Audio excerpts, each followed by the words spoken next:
Hey everybody, welcome to Castlecraft Devlog number 5, where today we're going to look at mines and a little bit more at Etherium generators. So here I am just starting up the game, and then I'm going to try to center it up on the screen here so you can see everything. You'll see there's quite a bit of junk laying around because I'm just testing a whole bunch of different things, but as I said, mines or Etherium. You can see I've made my own assets for both the Etherium ore and over here. I'm going to grab the axe in a second. I also made my own asset for the Etherium ore, which both of those took a little bit of time because I wanted to make them look pretty cool, and I actually think they do. And someday I'm going to figure out this rack so I can actually pick this stuff up easy, but still don't have it there. So you can see those new models. I think they look a lot better. They're a little more stylish in my opinion, fit with what I'm trying to do a little more. So there you can see the Etherium. I'm mining it, and over to the left is the Etherium, so iron and copper.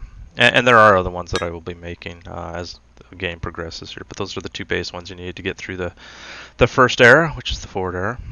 So talking about mines, can go over here to the tech tree, and you can see all the tech tree again like you saw last time. But now in the mines, you can see you can click on the mining, you'll see an icon for the mine and get some information. Probably add a little bit more information about the mine, but I got a placeholder in there for it. And remember, you need Etherium to power the mine, so we'll talk about that. So let's go on hand in hand. That's why I worked on both of them in this devlog, and don't have quite the Etherium done, but I do have the mines working, so I thought I'd show you that. So I'm going to hit B for build mode, and I'm going to rotate up to from the Etherium generator, you can see here, up to the mine. And as you can see, the mines are red unless you're over an ore. So as you can see, as I'm moving here, not over an ore, over an ore. So if you're over the ore, you can build a mine. And here you can see you can rotate the mine to get it in the location and the direction that you want. And there you go, I got the mine built. And I come over here, click on it. You can see the mine cart, or the ore cart going up and down there.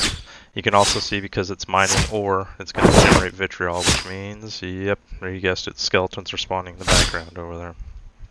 And one of the things I did do, kind of got sidetracked because I was thinking about a little bit more trace channels, and so I went back and looked at this, and one of the things I did when I looked at the trace channels, so it won't shoot through the trees, but it will shoot through the forts up there. But I also put a random damage generator. You saw 15 and 17 pop up there, and you'll see that happen a few more times as I go through here.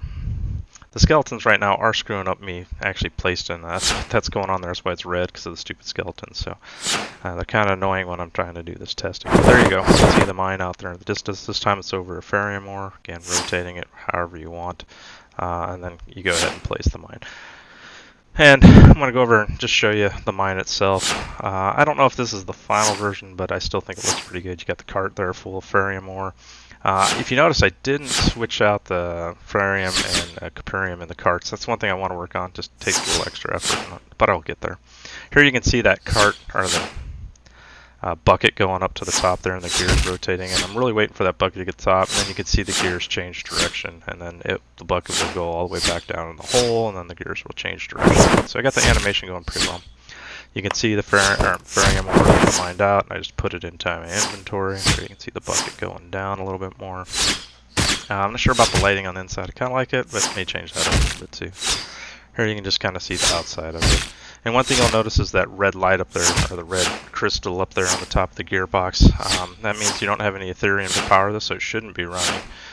But when you do, it'll turn green. And that was kind of the second thing I worked on since the last devlog, was the Etherium generators. I don't have them quite all done. And here you can see I'm getting mobbed by skeletons, and I'm just going to restart it because it'll be easier to talk about the Etherium without a whole bunch of skeletons chasing me. So here I'm going to place down an Etherium generator, and what you're going to see up in the top left corner, you're going to see that they're being assigned to a grid. And if it's in a grid, that grid totals up all the power that all the generators within that grid. You can see both of those are assigned to grid 1. I'm going to build one more in between these two, and you're going to see that one's going to get assigned to grid 1 as well. There you can see that in the top left corner. So in this case, each generate 25, so this grid within the blue area is generating 75 Etherium to power up to how many devices 75 can power.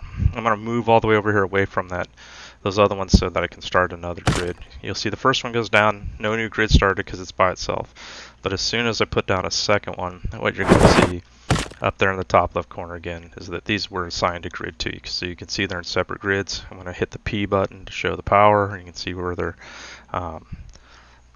the outline of what area they affect on the ground there, and you can see these two are not connected and they're separated. So the one on the right would produce 50 Etherium, and the one on the left would produce 75, and anything inside those circles would be powered. And the ideal would be, like in this case, probably off just a little bit, but if I put that mine there and the circle enveloped it, then the red crystal at the top would turn green and it would start to power on. Without Etherium, these won't run in the future, but I haven't got that quite set up because I'm not quite done with the grids for Etherium. That's what I'm working on, and should have that for next time. And if you see, I'll run up to one of the Etherium generators there in a second, just to show you that there's nothing really going on when you interact with them.